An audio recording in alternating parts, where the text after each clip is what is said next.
السلام علیکم ورحمۃ اللہ وبرکاتہ۔ الحمد للہ نحمده ونستعینه ونستغفره ونؤمن به ونتوکل علیہ ونعوذ باللہ من شرور انفسنا ومن سیئات اعمالنا، من يهده الله فلا مضل له ومن يضلله فلا هادي له، ونشهد أن لا إله إلا الله وحده لا شريك له ولا نظير له ولا مثل له ولا مثال له، ونشهد أن سيدنا وسندنا وشفيعنا ومرشدنا ومولانا وملجانا محمد وبارك وسلم وصل عليه۔ أعوذ بالله من الشيطان الرجيم، بسم الله الرحمن الرحيم۔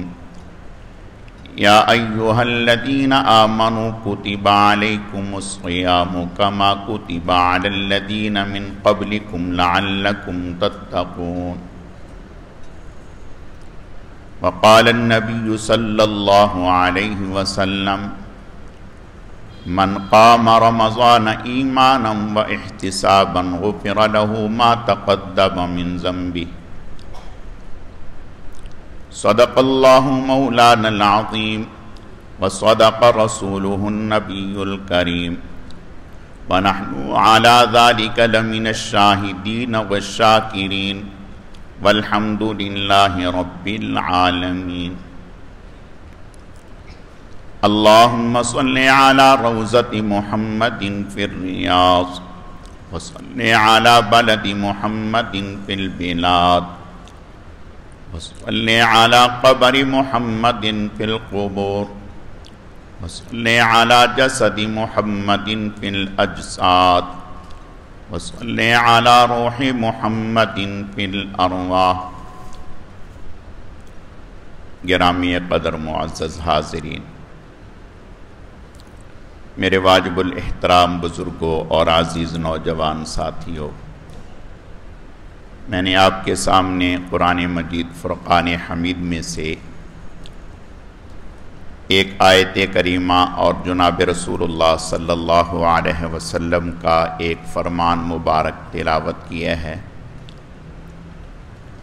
رب ذوالجلال سے دعا ہے کہ وہ ذات بزرگ و برتر مجھے اس کی روشنی میں صحیح صحیح کہنے کی اور سمجھانے کی توفیق عطا فرمائے۔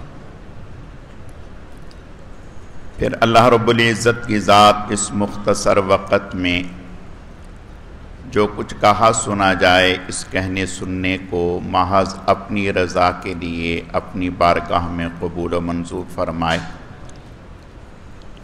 ہم سب کی نجات اور ہدایت کا، مغفرت کا ذریعہ اور سبب بنائے۔ رمضان المبارک کا یہ پہلا جمعہ ہے، عشرہ رحمت ہے۔ اسی عنوان پر کچھ باتیں عرض کرنی ہیں۔ اللہ رب العزت صحیح صحیح کہنے کی، سمجھانے کی، سمجھنے کی، عمل کرنے کی توفیق عطا فرمائے۔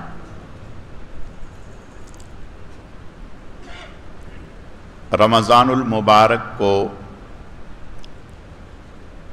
اللہ پاک نے اپنی طرف منسوب کیا ہے، جیسا کہ بیت اللہ کو اپنی طرف منسوب کیا ہے۔ مسجدیں تو سبھی اللہ کے گھر ہیں، لیکن بیت اللہ کی نسبت اپنی طرف کی، اس نسبت سے بیت اللہ کی عظمت کو چار چاند لگ گئے۔ یہی وہ نسبت ہے جس کی وجہ سے لوگ بیت اللہ سے لپٹ جاتے ہیں،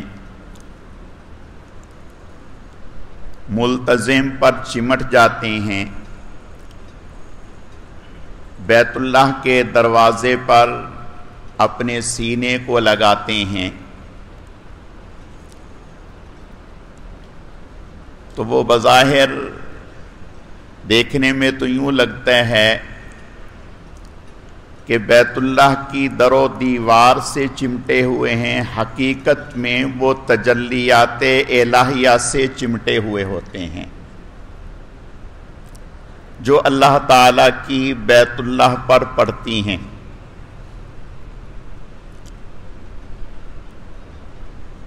اسی طرح سے رمضان المبارک کو شہر اللہ فرمایا کہ اللہ کا مہینہ ہے، یعنی اس میں اللہ تعالیٰ کی خاص تجلیات اور رحمتیں انسانوں پر برستی ہیں جو باقی پورے سال میں نہیں ہوتی۔ علماء نے لکھا ہے، حضرت مجدد الفسانی رحمت اللہ علیہ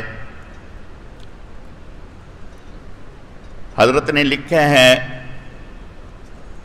کہ پورا سال جو اللہ تعالیٰ کی طرف سے رحمتیں زمین پر بندوں پر برستی ہیں، ان کی مثال قطرے کی بھی نہیں ہے سمندر کے سامنے۔ یعنی ایک قطرہ کیا حیثیت رکھتا ہے سمندر کے سامنے۔ تو فرمایا کہ پورا سال جو رحمتیں اللہ تعالیٰ کی طرف سے بندوں پر برستی ہیں وہ ایک قطرے سے بھی کم ہیں، اور رمضان میں جو اللہ تعالیٰ کی طرف سے بندوں پر رحمتیں برستی ہیں وہ سمندر کی مانند ہیں، اس سے بھی زیادہ ہیں۔ اللہ تعالیٰ ہمیں اس ماہ مبارک کی قدر و منزلت کو پہچاننے کی توفیق عطا فرمائے۔ روزہ آپ صلی اللہ علیہ وسلم نے ارشاد فرمایا، اگر میری امت کو پتہ چل جائے کہ رمضان المبارک میں اللہ تعالیٰ کی کس قدر عنایات ہوتی ہیں تو یہ حسرت کریں کہ اے اللہ پورا سال ہی رمضان بنا دیجیے، پورا سال ہی رمضان بنا دیجیے۔ آپ صلی اللہ علیہ وسلم کا ارشاد ہے کہ رمضان المبارک کے پہلے روزے کی برکت سے جو مسلمان رمضان المبارک کا روزہ رکھتا ہے، پہلے روزے کی برکت سے ہی اللہ تعالیٰ اس کی زندگی کے پہلے تمام گناہ معاف فرما دیتے ہیں۔ اور صبح سے شام تک 70,000 فرشتے اس کی مغفرت کے لیے دعا کرتے رہتے ہیں۔ آپ صلی اللہ علیہ وسلم نے ارشاد فرمایا کہ روزہ دار اگر سوتا بھی رہتا ہے تب بھی اس کا عبادت میں وقت لکھا جاتا ہے کہ یہ گویا اللہ کی عبادت کر رہا ہے، اور اگر خاموش رہتا ہے تب بھی یہ لکھا جاتا ہے کہ یہ تسبیحات ذکر اذکار میں لگا ہوا ہے۔ تو اس سے اندازہ کریں رمضان المبارک کی کیا قدر و منزلت ہے۔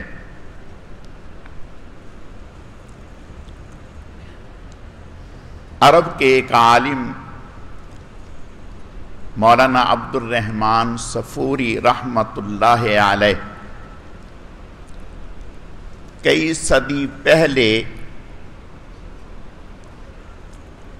انہوں نے ایک عربی میں کتاب لکھی تھی نزہیۃ المجالس. یہ کئی صدی پہلے کی بات ہے. اس وقت کی بات ہے جب اسلام کو غلبہ حاصل تھا اور دنیا میں اسلام قانون اور آئین کی صورت میں نافذ تھا. اس وقت کی بات. تو اس میں ایک حکایت لکھی. فرمایا کہ ایک شخص تھا مجوسی، یعنی آگ کی پرستش کرنے والے. اس وقت رمضان المبارک کا احترام مسلمان تو کرتے ہی تھے، کافر بھی رمضان المبارک کا احترام کرتے تھے، غیر مسلم بھی رمضان المبارک کا احترام کرتے تھے. تو یہ فرماتے ہیں کہ ایک مجوسی تھا،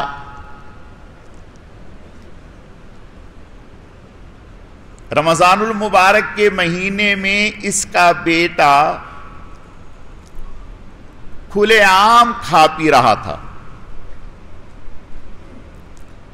اس نے دیکھا، اس کو ڈانٹا، جھڑکا اور پکڑ کے اندر لے گیا اور کہا کہ تجھے خیال نہیں کہ یہ مسلمانوں کا مقدس مہینہ ہے، احترام والا مہینہ ہے جس میں مسلمان روزہ رکھتے ہیں. آپ کھلے عام کھا پی رہے ہیں، اس سے ان کی حوصلہ شکنی ہوگی اور اس مہینے کی حرمت کے خلاف ہے. ہم مسلمانوں کے احترام میں اور اس مہینے کے احترام میں اتنا تو کر سکتے ہیں کہ کھلے عام نہ کھائیں پئیں. تو کہتے ہیں کہ انہوں نے اپنے بیٹے کو ڈانٹا اور اس کے بعد معاملہ رفع دفع ہو گیا. تو فرماتے ہیں کہ اس کے بعد اس مجوسی کا انتقال ہوا. تو کسی بزرگ جو ان کے پڑوس میں رہتے تھے، انہوں نے دیکھا کہ یہ مجوسی جو کافر تھا، آگ کی پوجا کرنے والا تھا، اسے دیکھا کہ یہ جنت کی بہترین نعمتوں میں ہے. تو انہیں بڑی حیرت ہوئی. انہوں نے دیکھ کر کہا کہ آپ تو مجوسی نہ تھے، آپ تو فلاں نہ تھے. کہا وہی تھا. تو میں یہ کیا دیکھ رہا ہوں؟ انہوں نے کہا کہ آپ جو دیکھ رہے ہیں وہ صحیح ہے. کہا کہ اللہ نے تو کافروں پر جنت کی نعمتوں کو حرام کر رکھا ہے. اس نے کہا کہ بات ایسے ہی ہے جیسے آپ کہہ رہے ہیں، لیکن رمضان المبارک کے مہینے میں جب میں نے اپنے بیٹے کو ڈانٹا کہ آپ نے اس مہینے کا احترام کیوں نہیں کیا، تو اللہ نے میرے اس عمل کو پسند کیا اور اس عمل کی بدولت جس مرض میں، بیماری میں میرا انتقال ہوا، انتقال سے کچھ وقت پہلے اللہ نے مجھے کلمہ پڑھنے کی توفیق عطا فرما دی. اللہ پاک نے اس عمل کی بدولت مجھے کلمہ پڑھنے کی توفیق عطا فرما دی. اسلام کی سچائی اللہ نے میرے دل میں ڈال دی. میں کلمہ پڑھ کر مسلمان ہو گیا اس پر میری موت آ گئی تو میری موت مجوسیت پر نہیں آئی بلکہ کلمے پر آئی ہے، اس پر اللہ نے مجھے یہ نعمتیں عطا کی ہیں۔ جیسے قرآن اللہ کی کتاب ہے، کتاب اللہ ہے، اس کا ادب و احترام ہے، بیت اللہ کا ادب و احترام ہے، رسول اللہ کا ادب و احترام ہے، اسی طرح رمضان شہر اللہ ہے، اللہ کا مہینہ ہے، اس کا ادب و احترام ہے۔ تو وہ کریم ذات جو اس مہینے کا ادب و احترام کرنے پر ہدایت سے نواز دے، تو اگر کوئی مسلمان سچے دل سے اللہ کی طرف اس مہینے میں رجوع کرتا ہے، روزے رکھتا ہے، تو اس کو کیوں نہیں نوازا جائے گا؟ اس کی مغفرت کے فیصلے کیوں نہیں ہوں گے؟ میرے عزیزو، آپ صلی اللہ علیہ وسلم اس ماہ مبارک میں حضرت عائشہ صدیقہ رضی اللہ تعالی عنہ فرماتی ہیں کہ آپ صلی اللہ علیہ وسلم اس ماہ مبارک میں آپ کی کیفیات بدل جاتی، آپ کی نہیں، آپ کے جانثار صحابہ کرام رضوان اللہ علیہم اجمعین۔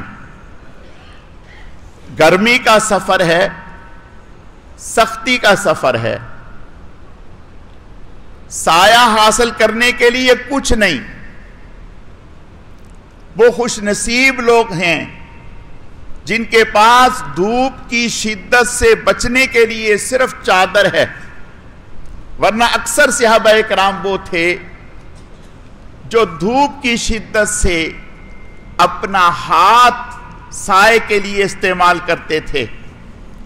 لیکن اس کیفیت میں بھی، اس سفر میں بھی، باوجود اس کے کہ اللہ کی طرف سے رخصت تھی، اجازت تھی، لیکن اس سفر میں بھی صحابہ کرام رضوان اللہ علیہم اجمعین نے روزے کو نہیں چھوڑا۔ کوئی وجہ تو تھی کہ یہ تکلیف برداشت کی، لیکن روزہ نہیں چھوڑا۔ آپ صلی اللہ علیہ وسلم نے ارشاد فرمایا کہ اگر کوئی شخص سستی اور کاہلی اور غفلت کی وجہ سے روزہ چھوڑ دیتے ہیں، نہیں رکھتا، آپ نے ارشاد فرمایا کہ پھر پوری زندگی روزے رکھتا رہے، رمضان المبارک کے روزے کی برکات اور اجر و ثواب کو نہیں پا سکتا۔ میرے عزیزو، یہ مہینہ بہت ہی مبارک ہے۔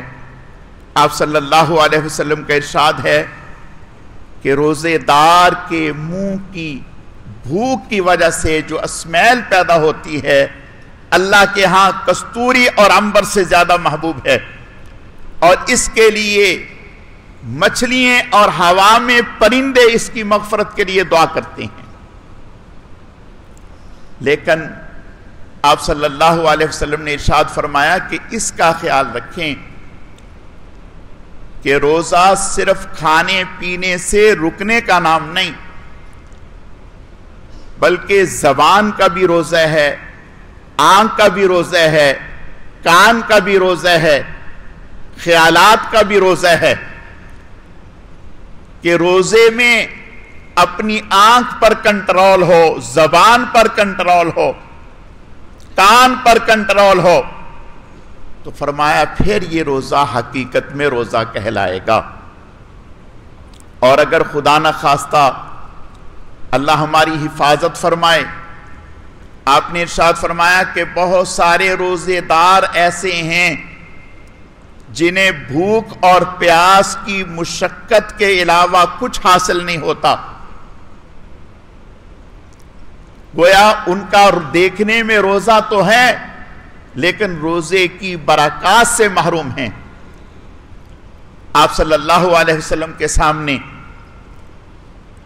دو عورتوں کے بارے میں ذکر کیا گیا کہ یا رسول اللہ صلی اللہ علیہ وسلم ان کا روزہ ہے اور روزے سے ان کی بری حالت ہو گئی، بھوک پیاس بے قراری اتنی بڑھ گئی کہ ناقابل برداشت ہو رہا ہے۔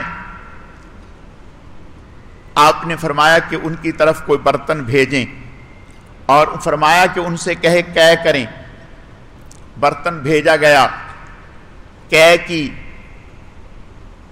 تو ایسا لگا جیسے تازہ کھایا ہوا گوشت ہوتا ہے۔ آپ نے فرمایا کہ انہوں نے مسلمان کی غیبت کی ہے، اس کی وجہ سے ان کی یہ کیفیت ہوئی ہے۔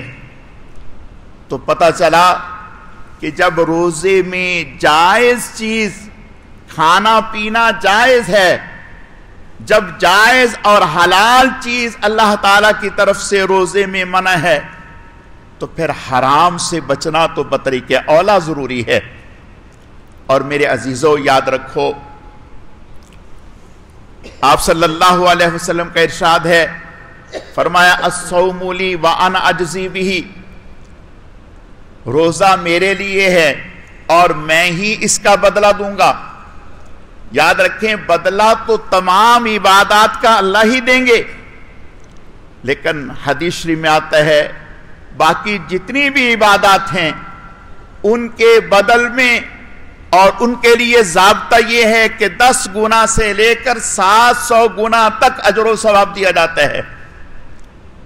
اور اللہ تعالیٰ فرشتوں سے فرمائیں گے کہ بھی یہ اسے اجر دے دیں، یہ ثواب دے دیں، وہ اس بندے کو وہ اجر و ثواب وہ انعامات دے دیں گے۔ لیکن جب روزے کا معاملہ آئے گا تو اللہ پاک فرمائیں گے کہ اس بندے کو میری طرف آنے دو، اس نے روزہ میرے لیے رکھا۔ اور روزہ وہ عمل ہے جس میں 100% اخلاص ہوتا ہے، دکھلاوا نہیں ہوتا۔ کوئی آدمی کسی کو دیکھ کر اندازہ نہیں کر سکتا کہ اس کا روزہ ہے یا نہیں۔ تو فرمایا اس نے 100% اخلاص کے ساتھ میرے لیے روزہ رکھا ہے، میں خود ہی اس کا بدلہ دوں گا۔ اور یہ بات سمجھنے کی ہے، مفتی محمد تقی عثمانی صاحب دامت برکاتہم العالیہ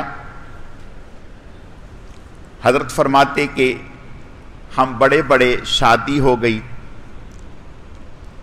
تو عید کے دن ہمارے والد صاحب مفتی محمد شفیع صاحب رحمۃ اللہ علیہ، ہم حضرت کی جتنی بھی اولاد تھے، بہنیں بھائی، سب جمع ہو جاتے اور حضرت جو ہے وہ ہمیں 20 روپے عیدی کے اپنے ہاتھ سے دیتے۔ ہمیں ضرورت نہ ہوتی پیسوں کی، ہم خود صاحب استطاعت ہوتے، مالدار ہر ایک اولاد، لیکن ابا جان خوشی سے عید کے دن اپنے ہاتھ سے ہمیں 20 روپے عیدی کے دیتے۔ تو فرماتے ہیں کہ ان 20 روپیوں کی جو حضرت کے ہاتھ سے ہمیں ملتے خوشی ہوتی، ہم اس کو بتا نہیں سکتے کہ ہمیں کتنی خوشی ہوتی، ہم اس کو سنبھال کے رکھ لیتے کہ یہ حضرت کے ہاتھ سے ہمیں ملے ہیں۔ میرے عزیزو، بالکل اسی طرح سے کل قیامت کے دن جب اللہ تعالی خود روزے دار کو اجر و ثواب انعامات عطا فرمائیں گے، اور ایک حدیث میں ہے علماء نے لکھا کہ اللہ فرمائیں گے کہ اس کا روزہ میرے لیے تھا، اب میں ہی اس کا بدلہ ہوں، گویا اس نے روزہ رکھ کر کے مجھے پا لیے ہے۔ اس سے بڑی خوش نصیبی کیا ہوگی؟ تو میرے عزیزو، یہ رمضان المبارک کا مہینہ ہے، قیمتی مہینہ ہے۔ ہم یہ دیکھیں کہ اس مہینے میں رمضان المبارک میں ہمارے روزوں میں، ہمارے اعمال میں نبوی رنگ جھلک رہا ہے یا نہیں؟ حدیث شریف میں آتا ہے آپ صلی اللہ علیہ وسلم رمضان المبارک میں ایک تو سخاوت بہت زیادہ بڑھ جاتی، بہت زیادہ سخاوت کرتے آپ صلی اللہ علیہ وسلم۔ دوسرا، دعاؤں کا بہت زیادہ اہتمام، اور تیسرا، قرآن پاک کی تلاوت کا بہت زیادہ اہتمام۔ ہمارے اکابر امام بخاری رحمت اللہ علیہ، حضرت امام ابو حنیفہ رحمت اللہ علیہ، حضرت امام شافعی رحمت اللہ علیہ، حضرت امام شافعی رحمت اللہ علیہ 60 قرآن پاک رمضان المبارک میں مکمل فرماتے. ایک قرآن پاک روزانہ رات کو، ایک قرآن پاک روزانہ صبح کو دن میں، اور ایک تراویح میں. اسی طرح حضرت امام ابو حنیفہ رحمت اللہ علیہ، امام بخاری رحمت اللہ علیہ، حضرت شیخ الحدیث مولانا محمد زکریہ رحمت اللہ علیہ، حضرت فرماتے ہیں کہ ہمارے گھر کی عورتیں گھر کے تمام کام کاج کرنے کے ساتھ ساتھ 14-15 پارے تو عام روٹین تھی. 14-15 پارے تو عام روٹین تھی، اور حضرت کی روٹین رمضان میں دن میں ایک قرآن پاک کی تھی. اور حضرت کے معمولات ایسے تھے کہ رمضان المبارک میں حضرت سے بات کرنا آسان نہ تھا. حضرت کے ملنے والے لوگ آتے تو ان کو وقت نہ ملتا کہ جس وقت میں حضرت سے بات کر لیں. ایک رشتہ دار آیا حضرت سے ملنے کے لیے، اس انتظار میں رک گیا کہ حضرت فارغ ہوں گے تو حضرت سے بات کروں گا.